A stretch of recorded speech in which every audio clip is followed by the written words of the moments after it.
A warm welcome to everyone today. Thank you so much for coming to be with us today for this final talk of Margaret Barker. And I think you'll agree it's been a fascinating series of talks looking at the first temple and how it really worked. It's such a mysterious time and it's so foundational to everything that happened since.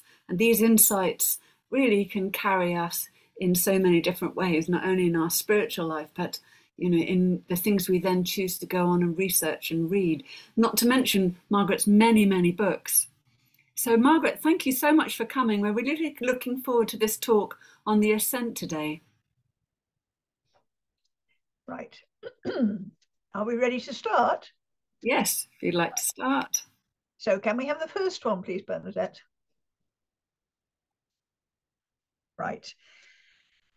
Well, this afternoon I'm going to talk about the mystical ascent. First of all, in the way it is presented in the biblical texts.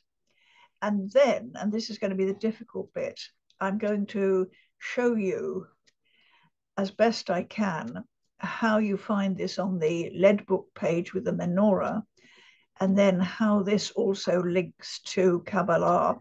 So that's three difficult things to do. I hope I can manage to blend them in together. If I don't, well, I'm sorry, but I have tried. So can we have the next slide, please?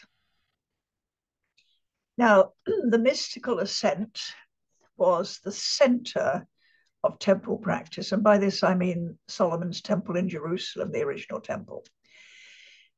And a person, originally the crown prince, endured some ritual suffering, which actually represented his self-sacrifice.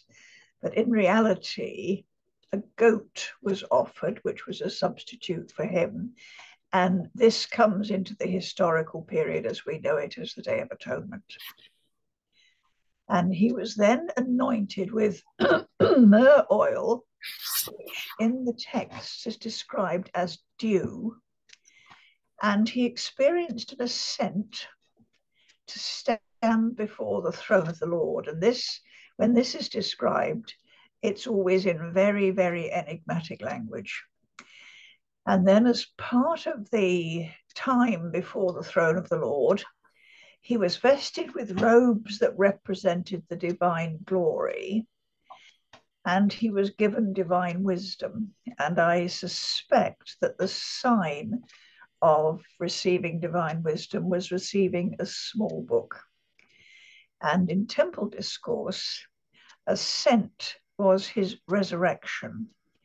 So when he was raised up, there's one Hebrew word for both terms.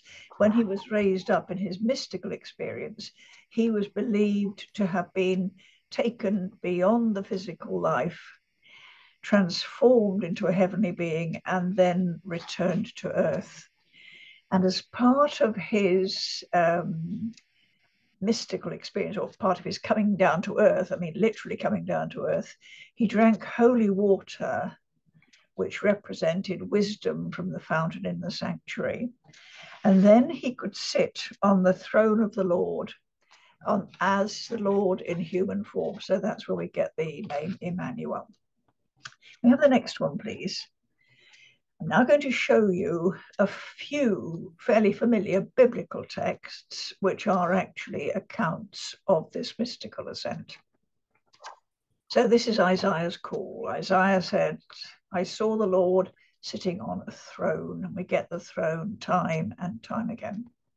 High and lifted up, his train filled the temple. The robes of the Lord are also important. Above him stood the seraphim, that means the fiery ones. Each had 6 wings, with 2 he covered his face, with 2 he covered his feet, and with 2 he flew. One called to another and said, Holy, holy, holy is the Lord of hosts. The whole earth is full of his glory. Now that refrain, holy, holy, holy, comes up again and again in these mystical texts.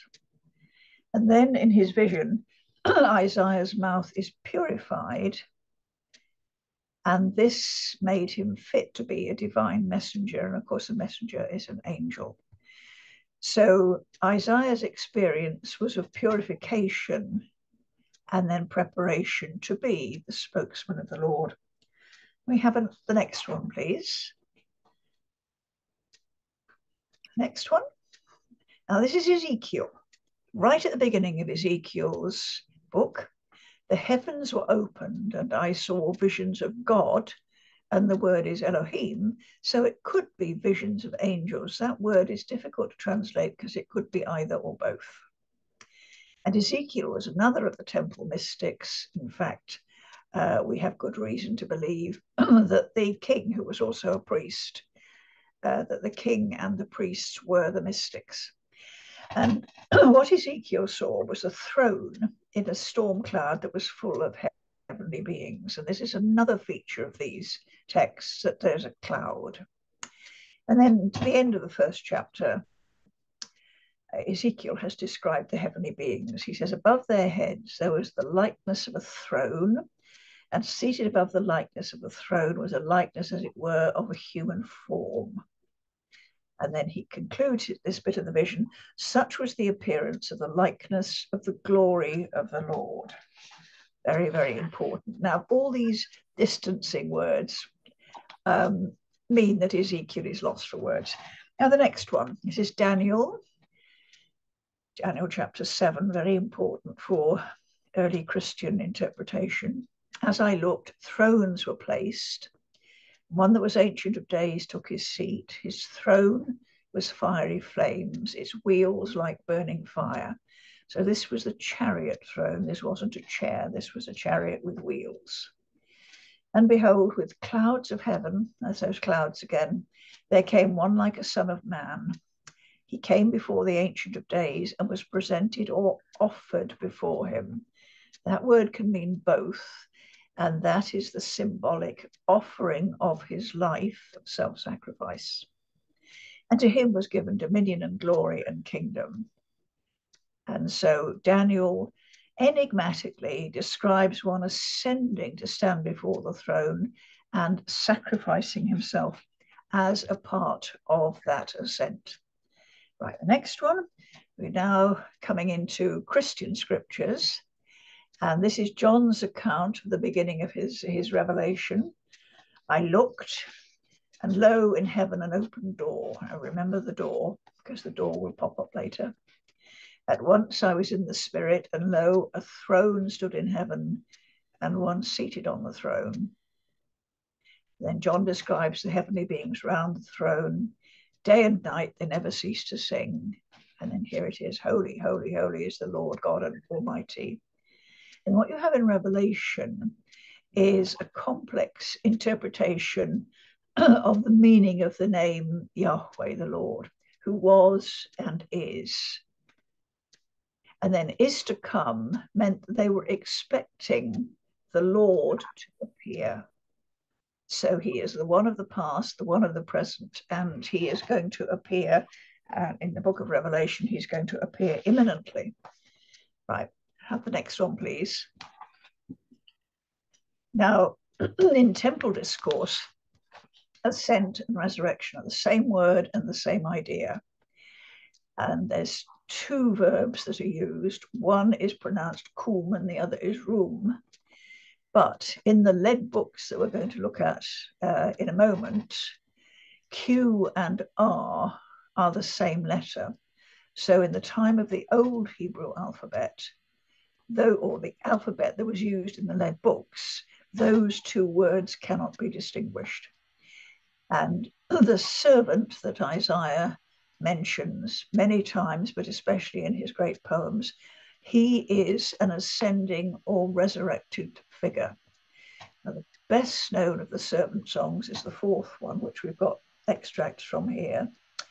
Behold, my servant shall understand, that's the wisdom. He shall be exalted and lifted up and shall be very high. So he's taken up, he ascends, and when he ascends, we're told he's going to have some knowledge. And then, towards the end of the poem, he makes himself a sin offering.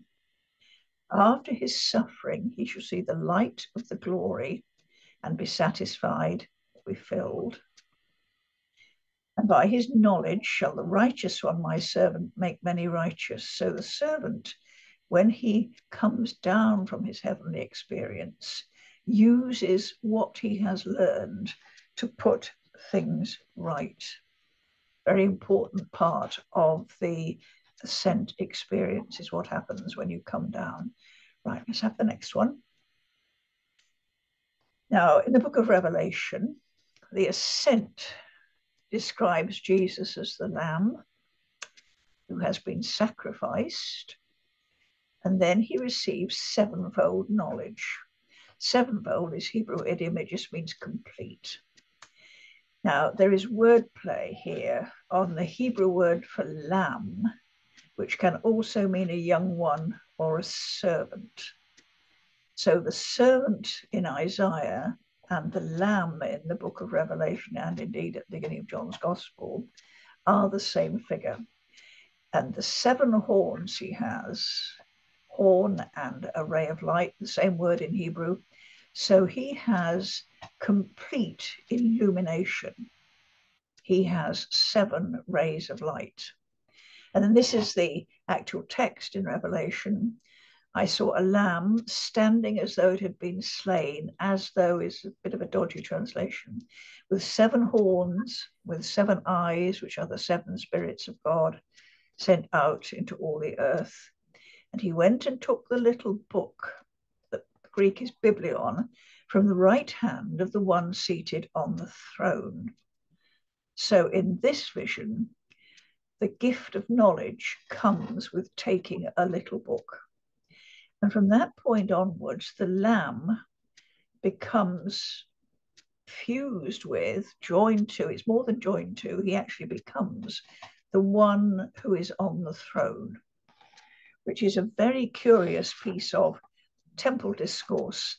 It's never explained, it's simply stated. Right, let's see the next one.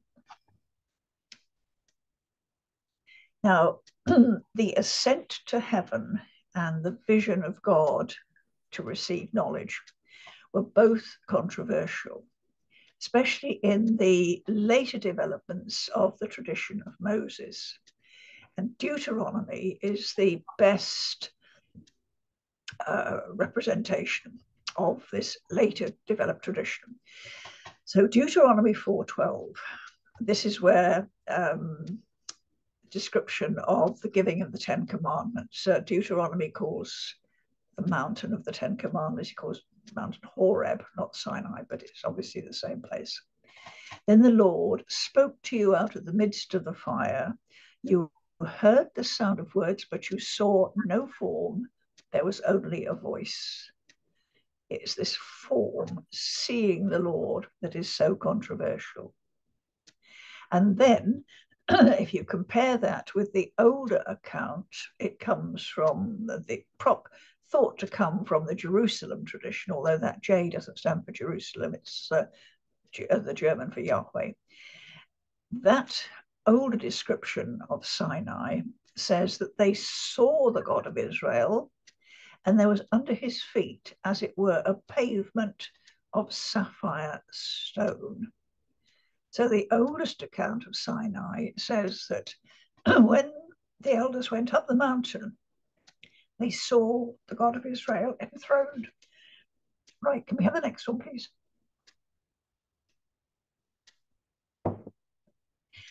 And this knowledge from heaven was also controversial.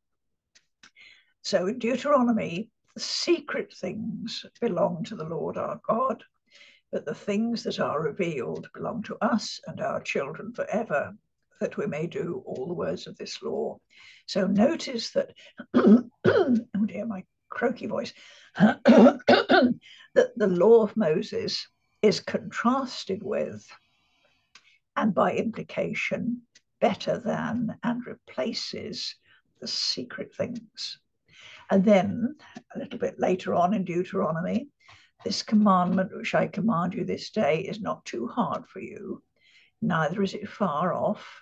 It's not in heaven, that you should say, Who will go up for us to heaven and bring it down, that we may hear it and do it?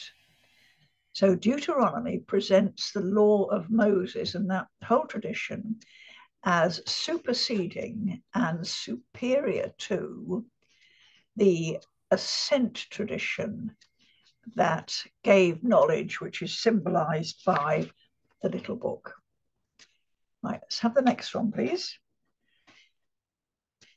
Now, you can occasionally see how the later editors have altered texts in order to bring them into line with this new perception that knowledge from heaven was a good thing. Proverbs chapter 30, verse 3 is said to be the words of someone that no one's ever heard of. It's a very damaged text. And the Hebrew originally described the old royal wisdom received after the ascent or resurrection of the king or the prophet. And so the Hebrew of Proverbs 30, verse 3, as we have it now, says, I have not learned wisdom, nor have I knowledge of the holy ones, that's the angels. Who has ascended to heaven and come down? So here the person speaking says, I haven't been up to heaven, I haven't learned wisdom, I don't have the knowledge of the angels. But in the Greek translation, the Septuagint, this same passage occurs at a different place in Proverbs. It occurs in chapter 24. And there it is the words of the king. And there it says, God has taught me wisdom. I have learned the knowledge of the holy ones, who has ascended to heaven and come down. And the key words there, the Greek says, God has taught me. And the Hebrew now says, I have not learned. Let's see the next one. You'll see what the scribes have done. Look at the next one. So if you want the Hebrew for I have not learned wisdom, you've got those letters that I've got in the dark blue there, the first one. If you want the Hebrew that underlies the Greek, God has taught me, you need to have the letters that I've put in blue and red. Now, the first two you can see, one is the L and then the comma, the Aleph. In the red, it's an Aleph and then an L. The blue one says not, and the red one says God. So I have not learned wisdom, and then the red and blue one, God has taught me wisdom. A simple flip of two letters, and then to be strictly correct, you need to insert an N, which I put that in the red. Very easy to edit out the ascent tradition and wisdom. And that's a very clear example. You can find lots of examples like that, but it would take a long time to explain them. So let's look at the next one. Here we have John the Baptist speaking about Jesus, and this suggests that Jesus, at the beginning of his ministry, had experienced this ascent. So this is what we find in John chapter 3. He who comes from above is above all. He who comes from heaven is above all.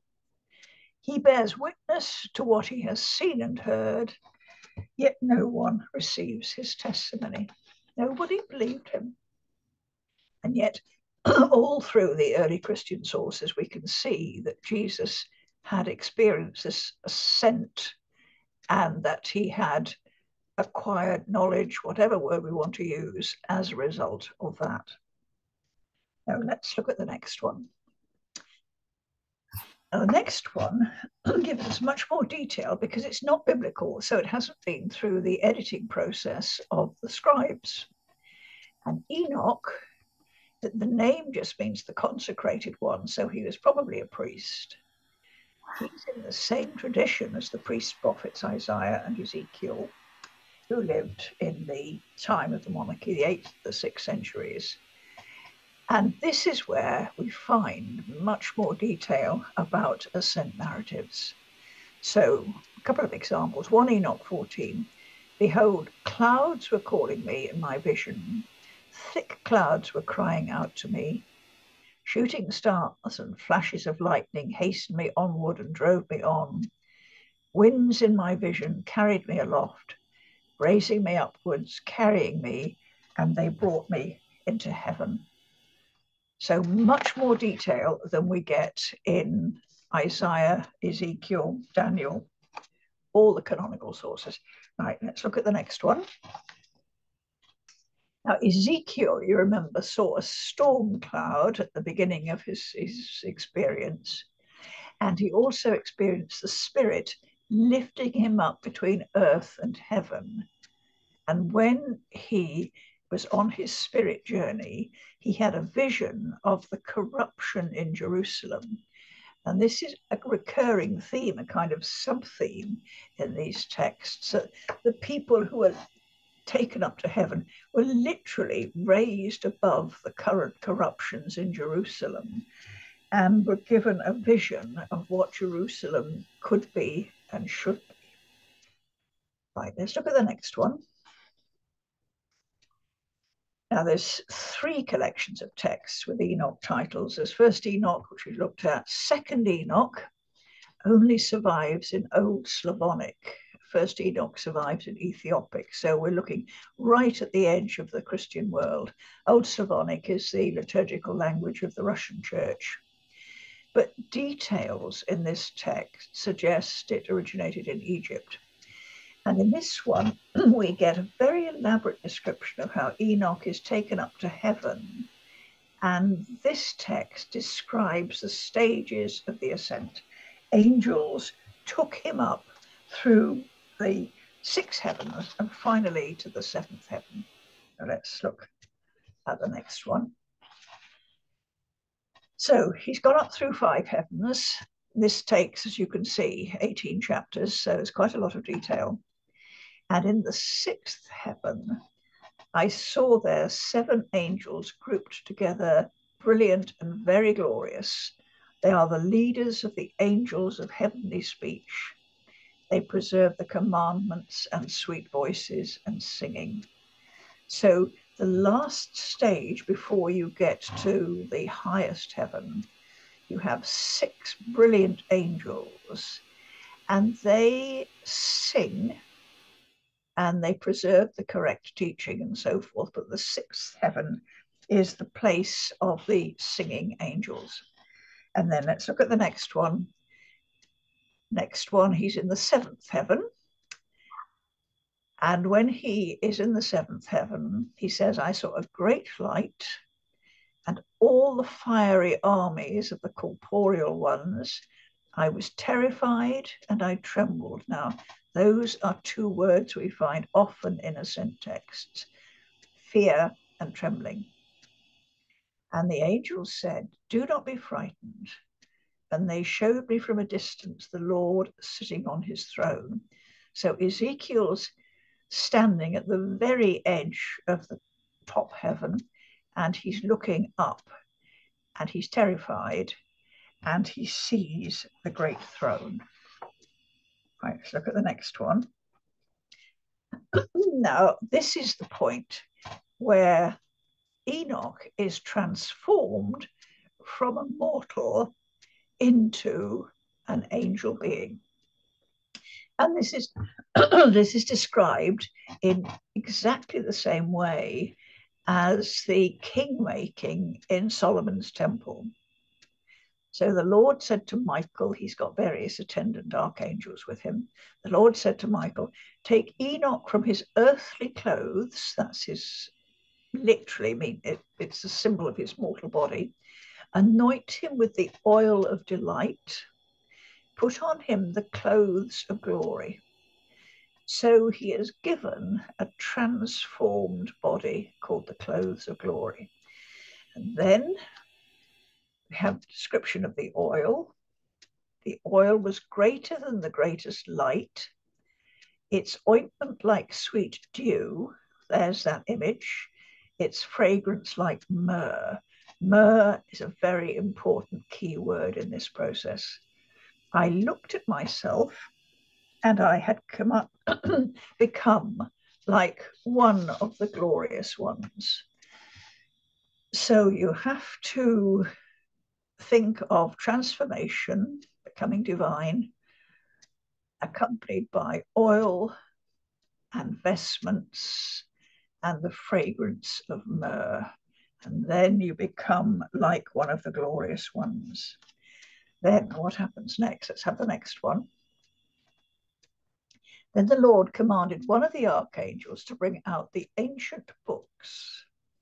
The archangel taught Enoch for 30 days and nights all the secrets of creation.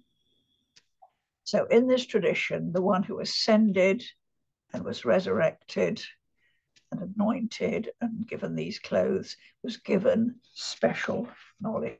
Right, let's look at the next one. Now, the next one is the third book of Enoch. This survives in Hebrew, and this is recognized as a Merkava text, so one of the roots of Kabbalah. And this gives you many details of the chariot throne. It describes Rabbi Ishmael. He was a high priest, and his experience of the seventh heaven. When he was in the seventh heaven, he spoke to Metatron, whose name means the one who shares the throne. And he said he'd formerly been Enoch. So Metatron is the heavenly name of Enoch. He was taken up to heaven on the wings of the Shekinah, the spirit, set on a throne like the throne of glory, taught all the mysteries of wisdom, given a glorious robe, and the name, that's very important. He's given the same name as the Lord, and he's given a crown on which are the letters that form the creation. 3 Enoch gives us the most detailed account, but also the most densely symbolic account of this process of what happened up in the highest heaven when the human being was transformed into the human presence of the Lord. And he's robed and crowned and given the name and so forth. So 3 Enoch, although it gives us most details, is also the most difficult to read. Right, let's look at the next one. Next one is where you get exactly the same experience, and this is described in an early Christian hymn. Therefore, God has highly exalted him, Jesus, and bestowed on him the name which is above every name. That the name of Jesus, and that doesn't mean Jesus, it means the name Yahweh that he's been given. The name of Jesus, every knee should bow in heaven and on earth and under the earth, and every tongue confess that Jesus Christ is Yahweh, to the glory of God the Father. He is the human being, the anointed one, Christ, and he has become the Lord. And that is fundamental to first generation Christian belief. St. Paul is clearly at this point quoting an early Christian, either a creedal statement or a hymn. So this ascent experience is embedded in the foundations of what developed into Christian thought. Right, let's have another one. The next one. Now, Jesus, many indications that Jesus was one of these mystics. Just a couple from Luke's Gospel. This is the time in the wilderness. The devil showed Jesus all the kingdoms of the world in a moment of time. That sense of looking back from the throne of God. So looking back from outside time onto the whole of creation and all history. That is characteristic of this experience, and it's reported in Luke chapter 4. And then in Luke chapter 10, when Jesus says, I saw Satan fall like lightning from heaven, the question you can ask is, well, when was this? But in the book of Revelation, the same experience is described as the great dragon being thrown down. And that happens just after the birth of the child of the woman clothed with the sun. So whatever tradition underlies Revelation, and it wasn't something new given to St. John, old material here, that also shaped the teaching of Jesus. Right, let's look at the next one. Now, this next one is an early Christian hymn. Very different from the sort of hymns we sing today, especially in the evangelical tradition, where they're, I think, rather more lightweight than this. The Spirit brought me forth before the face of the Lord. So here's someone who's ascended. And although I was a son of Adam, I was named the light, the Son of God. I was the most glorified among the glorious ones, the greatest among the great ones. For according to the greatness of the Most High, so she, and this is the Spirit, made me. Like his newness, he renewed me. He anointed me from his own perfection, and I became one of those who are near him. My mouth was opened like a cloud of dew, lots of images blended together there, and my heart gushed out, as it were, a gush of righteousness. Now, these are in Syriac, but the Hebrew underlying the idea of gushing forth, that is the expression that is used for giving out wise teaching. And the Hebrew word is very similar in sound and indeed in spelling to the word for prophecy, just one letter different. So it's slightly different, but you can recognize the word play. So your heart gushes out, your mind pours forth, and it's pouring forth this new teaching. Right, let's look at the next one. Now I'm going to go into some of the stories that were peripheral in the time of Jesus. This is the ascension of Isaiah. He also experienced the ascent. We have hints of this in his call vision, which is where we started. He ascends through the seven heavens. Angels to the right and the left in the first five, praising the one on the throne in the seventh heaven. And then when he gets to the sixth heaven, exactly the same as we've seen before, no division in the angels. They are all equal and alike, and they sing together. And then an angel up in heaven says, when you have come up here, then you will receive the robe, and you will see other robes, and you will be equal to the angels in the seventh heaven. So the one who ascended becomes like the angels. Right, let's look to the next one. Jesus, when he's answering the question from the people about the woman who had 7 husbands, and he says, well, you don't marry in heaven. He says they are equal to angels, are sons of God, being sons of the resurrection. They have been raised up in both senses of the word. So even in familiar phrases in the teaching of Jesus, you've got the foundation of this tradition of mystical ascent. Right, let's look at the next one. So patterns of suffering, ascent, resurrection, anointing with myrrh oil, robes, wisdom, these are all shown on the menorah page. That's the one I've been working with in these talks. And these patterns are all based around 8 letters.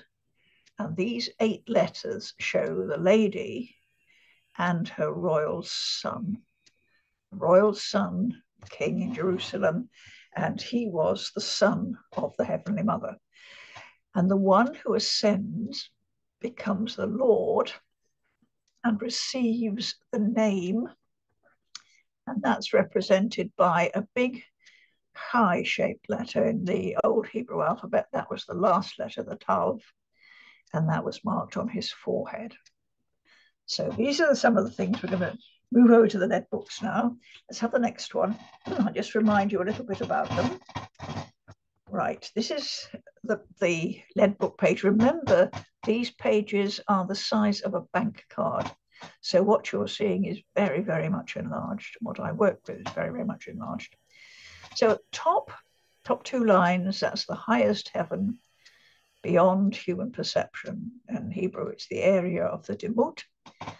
In the center, you have the Holy of Holies, the state where holiness was acquired and where things were seen as visions and they existed in outline. They're not solid, but they are distinct. And then at the bottom, you have the material temporal world. This is the state where things not only have an identity, but they are also solid. The selem, what's called translated as the image. Now I'm going to show you 3 sets of patterns. I have proved this enormously. 3 sets of patterns. I can't show you a complete series in each case because we'd be here till midnight. Let's look at the next one. Right, the next picture. Now, this is how you find one of the ascents. The letters up the side indicate the ascents. You don't start at the bottom in this pattern. You start at the second one and then you go right up. So if you start at the bottom, the red line, this says, I think, the person who is bending low, bending down. The second one, the blue arrow, that means entering darkness. The green arrow, terrified.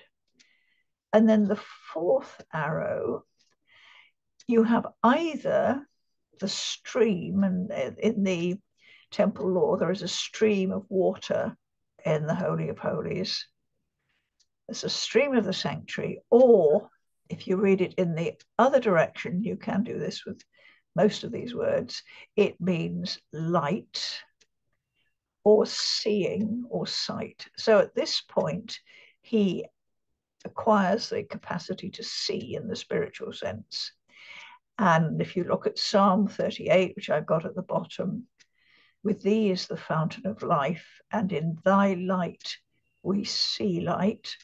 That's a reference in the Psalms to this experience of ascent, going through the time of terror and then suddenly glimpsing something of the light. Let's look at the next one, which is the top 4. Now, this is when we start getting into areas that are familiar from the Sephirotic tree. The red arrow, reading one way, says knowledge, and reading the other says witness. So as you get near to the top of the tree, so you are acquiring knowledge. And then we get the blue line. That's the 7 archangels. We've been with them before, where they're all alike and that they're singing. We'll come back to the singing in a minute. Then you go into the highest heaven, and the lower level of that, green, you're gazing, or you are the one who takes or receives wise counsel. And right at the top, the orange line is the mark.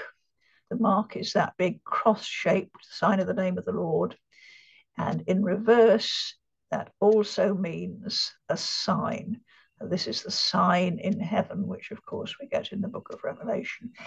And that is a fairly simple ascent pattern. It gets more complicated than that. Let's look at the next one now. This is a little bit from 3 Enoch again, where Rabbi Ishmael, the high priest, goes up into the 7th heaven. And you've seen this before, but I've got different things highlighted in red. He speaks with Metatron, the throne sharer. He'd formerly been Enoch, taken up to heaven on the wings of the Shekinah, set on a throne like the throne of glory, taught the mysteries of wisdom, given a robe and the name and the crown. And this is important. At the height of this, you are given the great crown, which is the culmination of the experience. Now let's look at the next one. The next one is one that you will be very familiar with. I've just put in the black box at the top there. You have the crown with the letters of creation. Underneath, you have discernment and wisdom. Underneath again, da'at, knowledge. And that is how the Sephirotic tree depicts exactly the upper stages of the mystical ascent as we can find it in the Hebrew tradition and in the lead books. Again, we could do that for the rest of the tree, but it would take a long time. So let's look at the next one. Again, this is one I just want to remind you, 2 Enoch 22. Enoch is taken from his earthly state. He's anointed. He's dressed in the clothes of glory. And the oil is light and dew and myrrh, and Enoch is transformed. Now, if you look at the next one, I'll show you where this has been lost from the Old Testament. So the next one is Psalm 110. Anointing oil is the dew, and anointing was the temple sacrament. That's an anachronism. They wouldn't have used that word, of ascending into heaven. And you find the best example of this is in Psalm 110, which was a major source of Christian proof texts and prophecies. But the vital 2 verses are damaged. And the vital 2 verses are the ones we have here, verse 3 and then verse 7. The gist can be recovered using other ancient versions, such as the Greek of the Septuagint. And I haven't time to show you how this works. It would take me a good half hour to do it. So I'll present you with the conclusions. Psalm 110 verse 3 almost certainly was originally, your mother graciously offers you on the day of your birth the beautiful garments of a holy one. As the morning star, I have begotten you with dew or oil from the compassionate one. That psalm, which is about how you transform someone into Melchizedek, the eternal priest, is about temple birth, garments, being born with the dew, and the compassionate one is one of the names for the great lady, the temple mother. And then at the end of the psalm, again, this is my reconstruction, it involves changing one letter for another that looks almost identical. He will drink from the stream in the sanctuary. Therefore, he is lifted up or raised up, resurrected as the ruler. So we've got there the streams of water of wisdom, the garments, the oil, the dew. Let's look at the next one.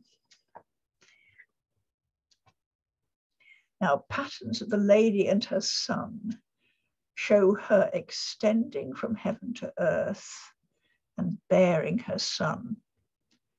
She gives him the water of wisdom to drink from the stream in the Holy of Holies. And these patterns are found in 4 key symbols of the 8, read around time, 2 times and half a time. So that mysterious phrase, time 2 times and half a time, in other words, 3.5, occurs frequently in apocalyptic texts. It's difficult to work out how it originated, but we can see how they applied it. And if you have 4 letters and read them 3.5 times, you get 14. I'm going to show you just 2 examples of how this works, so you can read it. So let's look at the next one. Now, don't be dizzy. It's quite easy if you keep your mind on the black dot top right. And if you read round clockwise, the 4 symbols in the red circles, you start at the top, you go down to the bottom, along left, back up to the top, and then round again and again until you've done 14 letters. The first 6 say the woman who gives birth to God. If you go the full 14, the woman who gives birth to God is about to give birth to God. That's Revelation 12, verse 2. The heavenly lady is about to bear her son. If you start in the same place and go round the other way, so that's the blue line anti-clockwise, first 6 letters read the poor one, you. But if you go the whole way, the poor one you will raise up and give water to drink. So the poor one, the human being, those are the letters in the bottom line, you will raise him up and give water to drink. That's the temple experience of the lady giving birth to her son. And then we're going to look at what happens when you use the other letters that I've got in red circles. So let's look at the next one. The other letters of the pattern describe her son, who is the king. And every combination around these 4 letters is significant. So let's look at the next picture. Here, the red oblong we've looked at, that's the role of the mother, about to give birth to her son, raise him up and give him water to drink. The blue line, that is the role and titles of the son. And every possible combination around those 4 symbols, they're not strictly letters, tells you something about the messianic figure, the one who ascends to heaven. So let's just look at these in a string. Let's have the first one. Right, so starting with the black dot, and we're going to read the red line round, so across the top and then down again. My name, and then in reverse, he will suck milk. Isaiah 66 describes the mother raising her son and suckling him like a baby. If you start with the black dot and go round, down, and then across, my prince, if you read that line in reverse, it is he will inherit, or he is the heir. Right, the next one. This is the second picture of the lady's son. Now, if you start with the black dot on the other side, the red line says he is formed, part of the process. And in reverse, that red line says he is inscribed in the heavenly book, that's Book of Daniel. If you start with the black dot and then follow the blue line round, if you read it round from the dot, he is the one who illuminates, that's the teacher. And in reverse, he is established. Right, then the next one. Now, if you use, looking just at the left, the red line from the dot, if you read it down, it says Zadok. If you read it up, it says Holy One. If you look at the blue line on the right from the dot, read it downwards, he will be strong, or it could be he will be like. And in reverse, reading up, he is my offspring. Acts 3:14, St. Peter's sermon in the temple in Jerusalem, he described Jesus as the holy and righteous one. And those are the titles on the left there in the red line. These are the titles of the lady's son. Let's look at the next one. Number 4, if you read across from the black dot and you read across the red line, that says name. And in reverse, it says the suckling one. So he's the child. If you read the blue line across from the left, it's the one who sees or has sight. So he has spiritual sight. And then in reverse, we've had this line before, it means the stream of the sanctuary or the light. So this is all part of the description of the newborn divine man who's coming down from heaven. Let's look at number 5. Now, here we have them crossed over. The red line, if you're going upwards from the black dot on the right, the red line going up says a man. When he's coming down in reverse, he is majesty. The blue line, starting with the dot on the left, as he's going up, he is exalted. As he's coming down, we have the word for myrrh oil, or have polished bronze. And the description we have of the angel man coming down from heaven invariably compares this glowing figure to polished bronze. So Daniel chapter 10, a man clothed in linen, his arms and legs like the gleam of burnished bronze. And Revelation 1:15 describes the heavenly Jesus in the same way. He has shining feet like burnished bronze. So here he is coming down from heaven. And let's have the next one.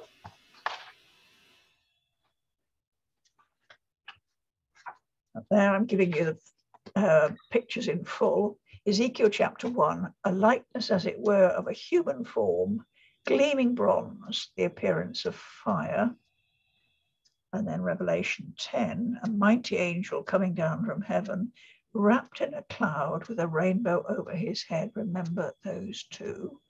His face was like the sun, his legs like pillars of fire, and he had a little book open in his hand. Now we know what that is.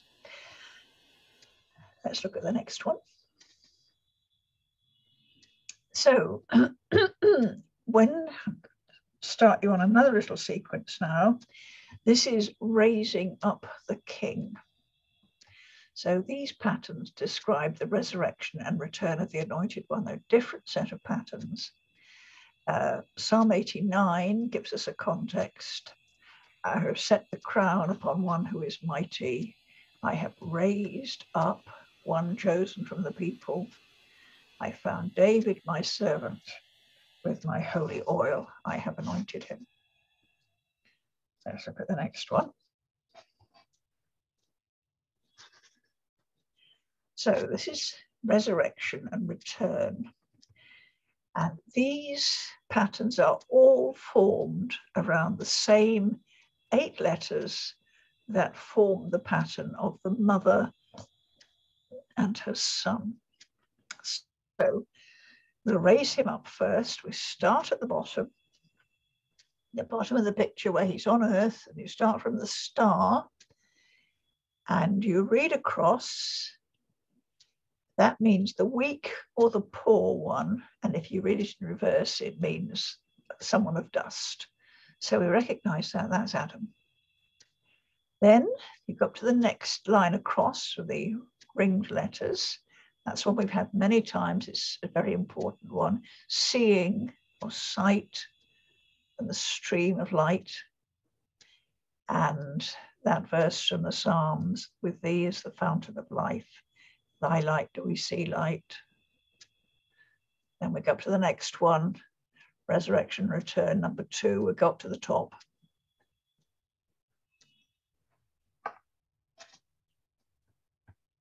Okay, next one. So we're continuing up, joining the letters in circles. The blue line, starting at the star, is the name of the 7 archangels who are the Lord.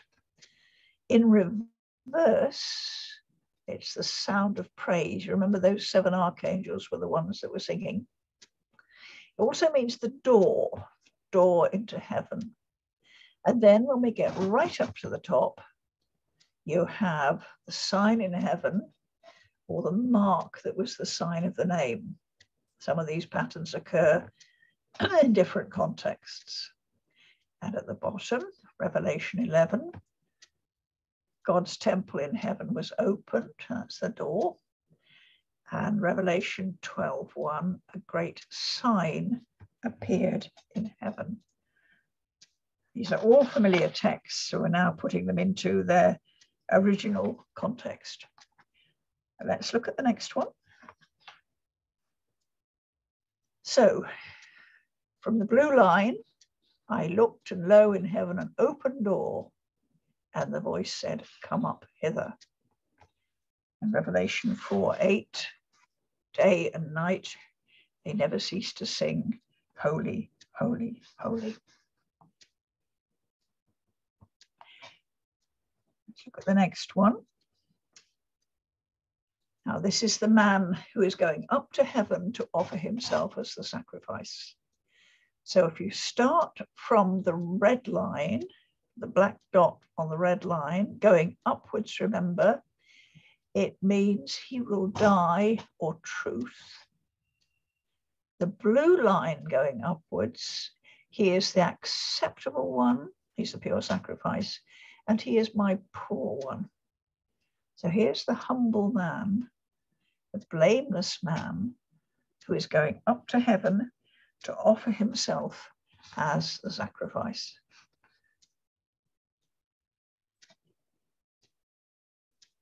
Now let's look at the next one, number 4. If you take all those two lines apart, they tell us more.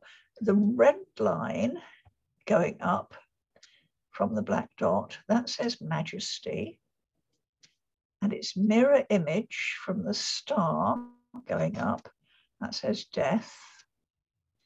The green line from the triangle talks about trembling, and the gold line, the yellow line in both directions is the name.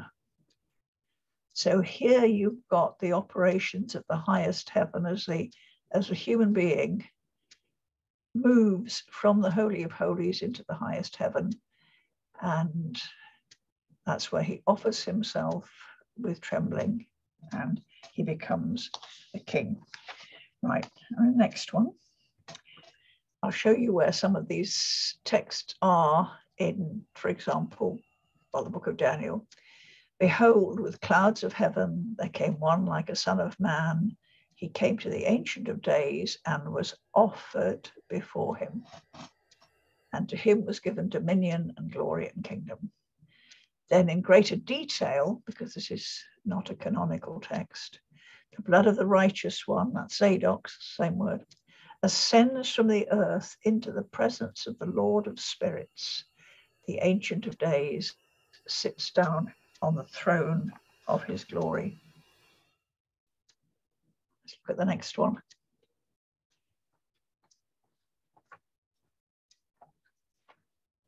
Okay, now the ascent in the book of Revelation, and we've seen this slide before to remind you, describes Jesus as the Lamb who's been sacrificed, received a sevenfold knowledge, Tale, the Lamb, the young one, and the servant. The 7 horns are 7 rays of light, complete illumination. And then a verse we've read before, I saw a lamb standing as though it had been slain, the 7 horns with 7 eyes, which are the 7 spirits of God, sent out into all the earth. He went and took the little book from the right hand of the one seated on the throne, and then the lamb becomes joined to the one on the throne. Now, let's find out some more about this ascent. So let's have the next one. This is the point at which he is transformed and starts his descent. So the red line, starting with the black dot on the left, he is raised up, or he arises. And in reverse from the star on the right, we have the word for myrrh. So he's received the oil. He's been raised up and he's received the oil. If you start at the black dot on the right for the blue line and follow it up, he is the man who ascends. If you read it in reverse from the star, he is the majesty. So the man has received the oil and he's transformed into the majesty. And then he starts to come down again. Let's look at number 6, resurrection, return, number 6. And you remember when he appeared in the book of Revelation at the bottom of the page here, a mighty angel coming down from heaven, wrapped in a cloud with a rainbow round his head. Well, here we have it. Red line, start at the black dot, read it round, and that says the rainbow or the net, and awesome. So the awesome rainbow, and then wrapped in a cloud. Oh, I've forgotten the reverse of the rainbow. The reverse of the rainbow from the black star is the mother of, or the day of, the sign of the prince, the sign of the Son of Man in the Gospels. The 2 boxes, the purple box says the cloud, and the blue box says enclosing. And in Revelation, it's wrapped in a cloud with a rainbow round his head. It's exactly what we have in the Red Book. Let's look at the next one. Here, we've seen these before. The red line is my mark and the sign, and the blue line is the name, the child who suckles. It can also mean he departs, so he's coming down. And then that line across the middle, the seeing, the mirror. And it also means the precious one. So he's coming back down to earth, and we shall soon see some of the things that happen as he comes back down through the Holy of Holies and down, literally down to earth. So let's see number 8. Number 8, again, we've seen this before. He has his 2 names. The red line on the left, he's the Holy One and the Righteous One. The blue line on the right, he is like, he is strong, or he is the offspring. Let's go to 9. This is where he's really coming down to earth. We extend those lines. I look at the red line. It starts off as Zadok, and you take it right down to the bottom. And that then says, the Holy One comes down. And on the right, the blue line reads Marie-Elsa. That's the long blue robe worn by the high priest on earth, representing the shadow of God, his incarnation.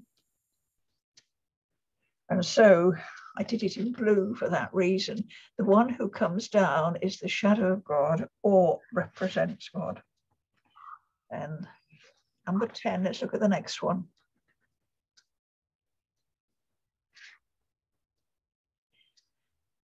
Look at the green line, the same letters again. The green line coming downwards is the high priest's garment, his linen garment, his mud.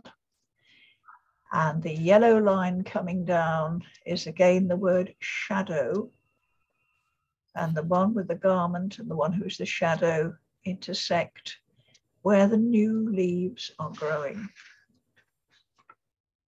And number 11.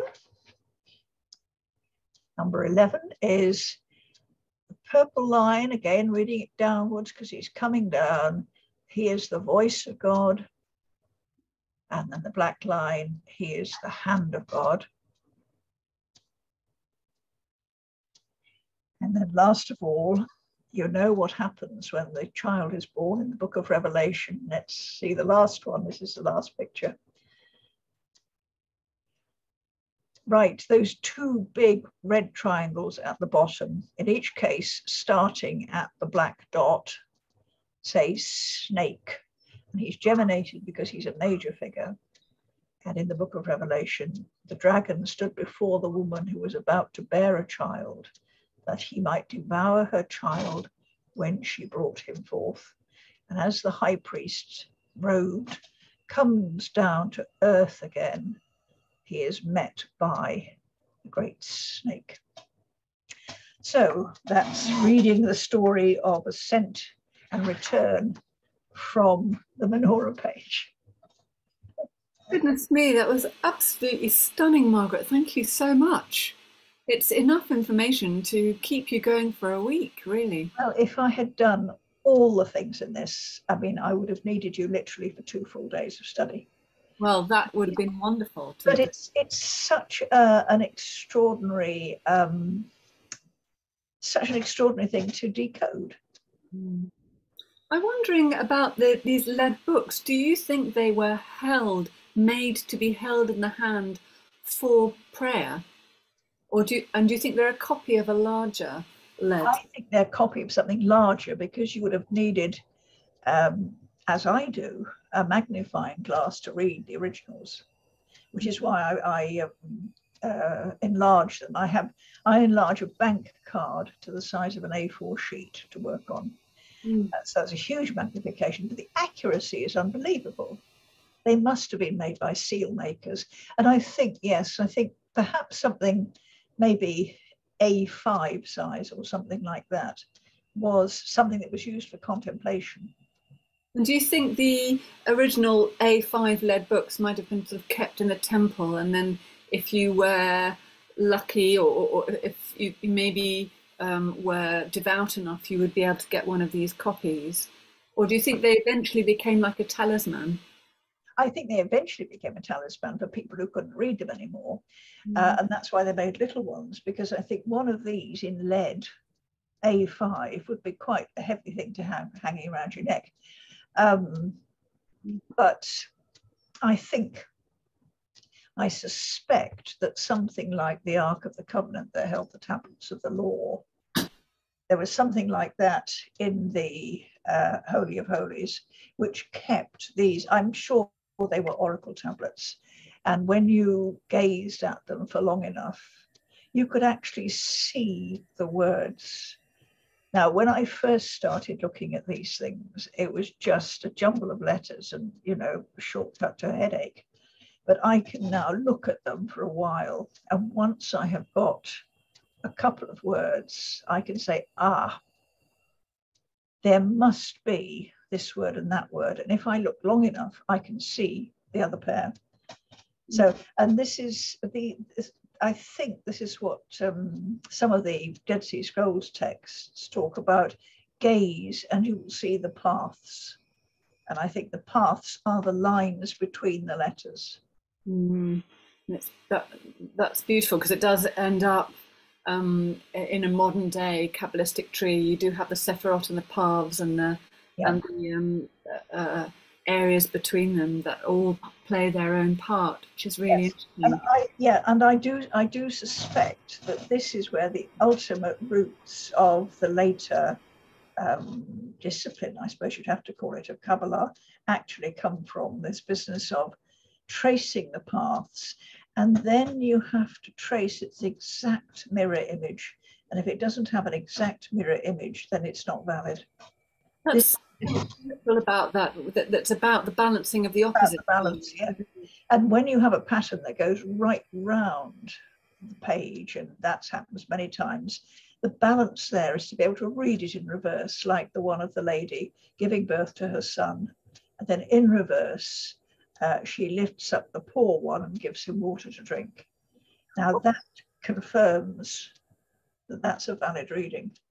What was amazing was that a lot of these texts on the Ascent, the lead book text on the Ascent, the same line had information about what happens to you when you go up. Oh, yes. What happens to you when you come down on the same line. That was remarkable. Yes, it is extraordinary. You read them very often left to right on the way up, so to speak, and right to left on the way back. Who originally devised this? I would love to know. I'm just astounded at what can be read from them. at this distance. And I mean, they're probably sat up on a cloud somewhere laughing at me, saying, oh, she's made a spelling mistake there.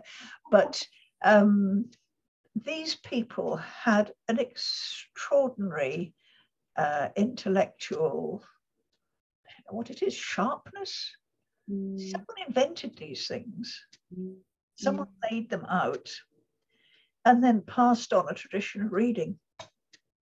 It makes me wonder if you have any insights into what place the understanding of ascent and return, resurrection and return, what part did that play in the First Temple worship? Was it really something that the high priests were known to do, and was it passed on to the rest of the people? Was it a common thing? How do you think it was seen? I suspect that we glimpse it in that curious story of when the king is threatened. It's in the time of Isaiah, and the king is threatened by the army of Assyria, and he sends a letter into the temple, really asking for a reply. And he lays his letter before the Lord, and the reply comes back from Isaiah. And Isaiah gives a reply to the letter, and he says, if I can find the chapter, he says, well, this is what the Lady of Zion is saying to you. It's as though the answer to the letter, answer to the king's letter, comes via a prophet who has received it. Oh, where is it? Yes.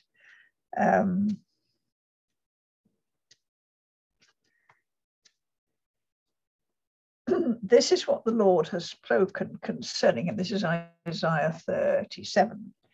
She despises you, she scorns you, the virgin daughter of Israel. She wags her head behind you, the daughter of Israel.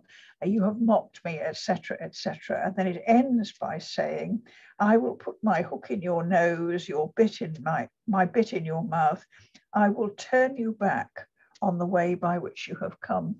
And that's the second half of Isaiah 37, where the prophet comes out from the inner part of the temple, bringing a reply from the lady, the daughter of Zion. She says, in effect, how dare you come to my city? I'll send you packing. Goodness me, because that's interesting, because recently I've been looking at Carl Jung's Red Book, and when he goes into hell, his main image of this is this incredible red-haired woman who's hooked the devil with a hook right into its eye.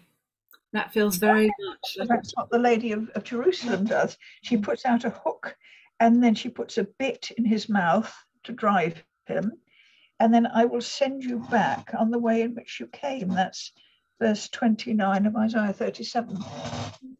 And this is an oracle from the lady. And this is prompted by the fact that the king brings a letter in and lays it before the Lord, waiting for a reply. And eventually Isaiah comes out with a reply from the lady.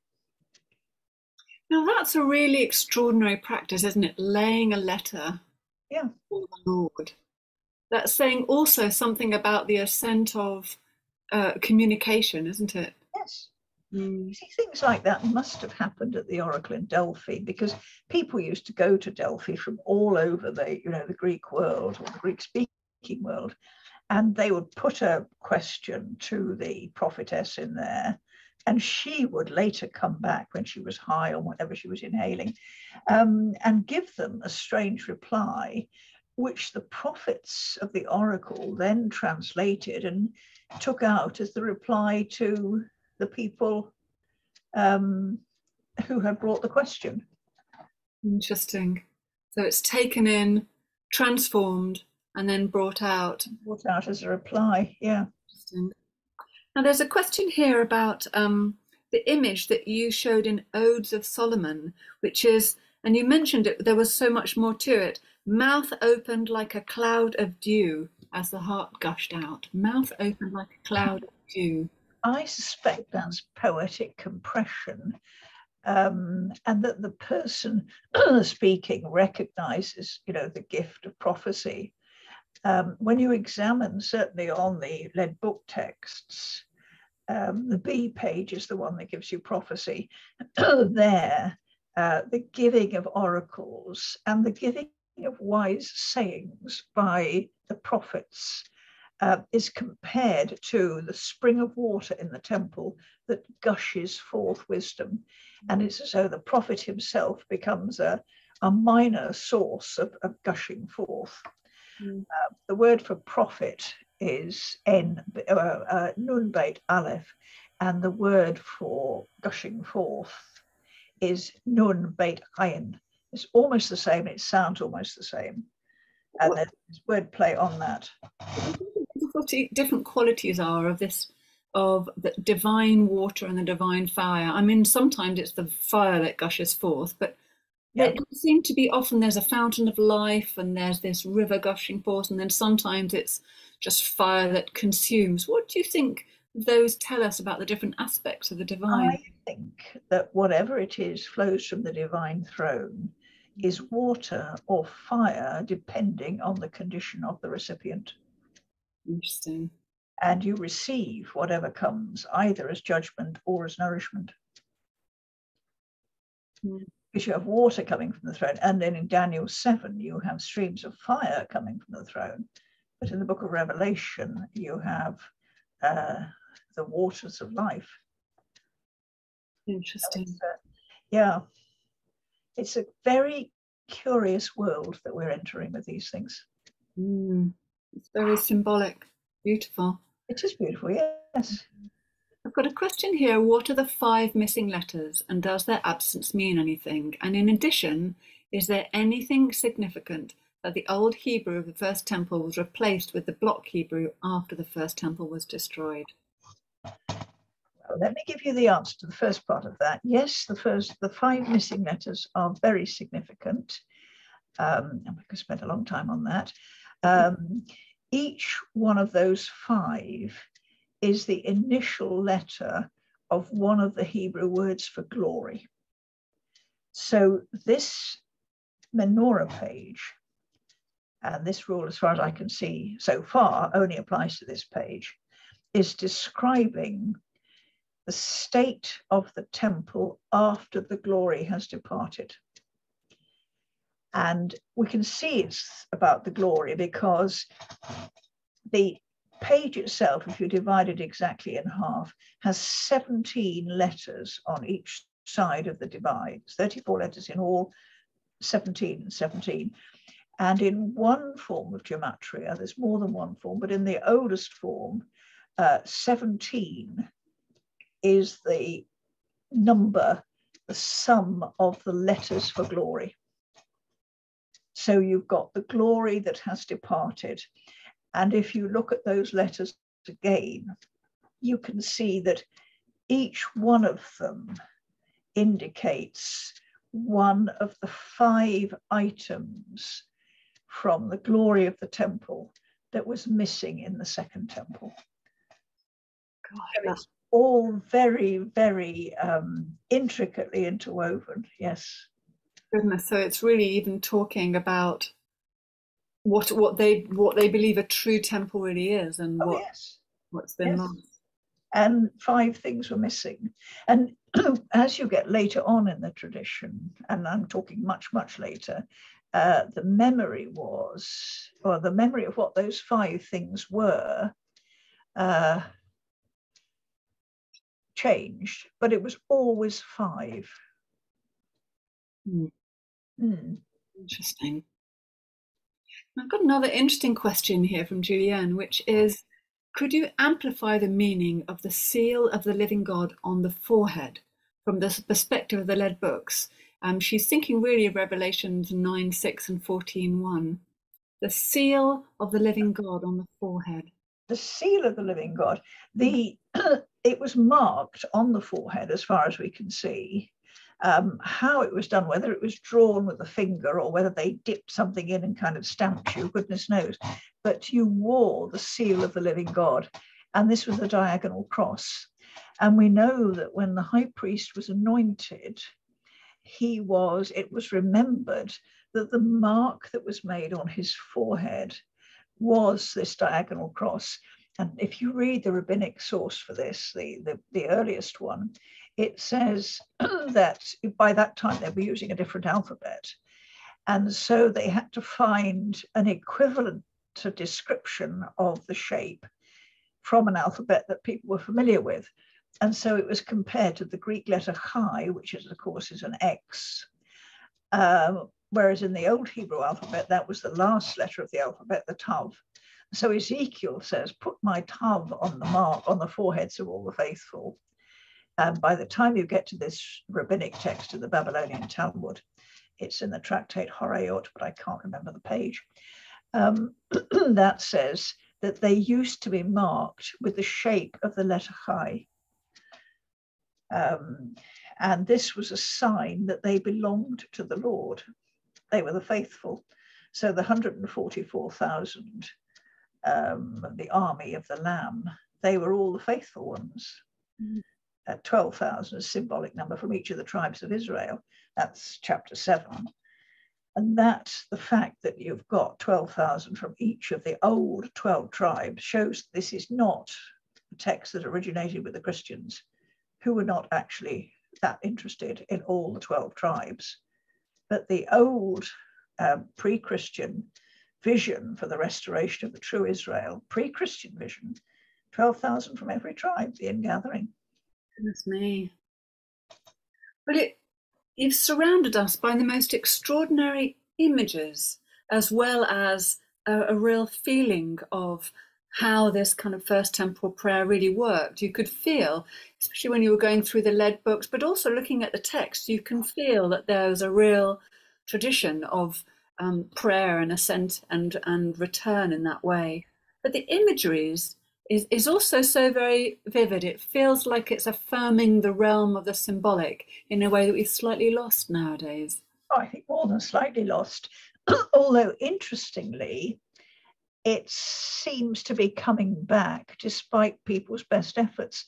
I have been following with interest the temple symbolism that is emerging in the coronation next Saturday. And I learned yesterday, simply by reading newspapers, that the screen that will be put around the king when he is anointed will have depicted upon it the tree of life. Now, the anointing oil in the temple, according to temple lore legend, was actually exuded from the tree of life. So the tree of life links directly to the anointing. And what the oil they had in the temple was an imitation of this perfumed oil. That's what they said. And that the king, or the throne, was placed at the foot of the tree of life, which is exactly where the throne will be in relation to the tree embroidered on the screen. So they've got two extraordinary temple images coming together. I don't know if they knew those. I suspect not. I think it's the angels overriding, which is rather nice. Why do you think that they are screening off the anointing? I mean, I know they did that for Elizabeth, isn't it? Is it written somewhere? And because there was a big thing about it, the camera's not being switched off this time, and now they're putting a screen. Yes, well, I think probably someone's had more than a quiet word with them. This is not a media event, that particular bit. So they're trying to sort of keep a difference between a sacred anointing moment and yes, and that's very, very proper. Absolutely right. I hope the king put his foot down. He's entitled to. Well, you've been an incredible gift. I can't thank you enough. It's been an extraordinary journey going through these 3 incredible talks, which feel like we've been learning from you for so much longer because it's so rich, Margaret. Thank you so much. I hope you will be able to use this to enrich your Kabbalah. Thank you. Because after all, you've been meeting your granny. Yes. Thank you, Bernadette. Can you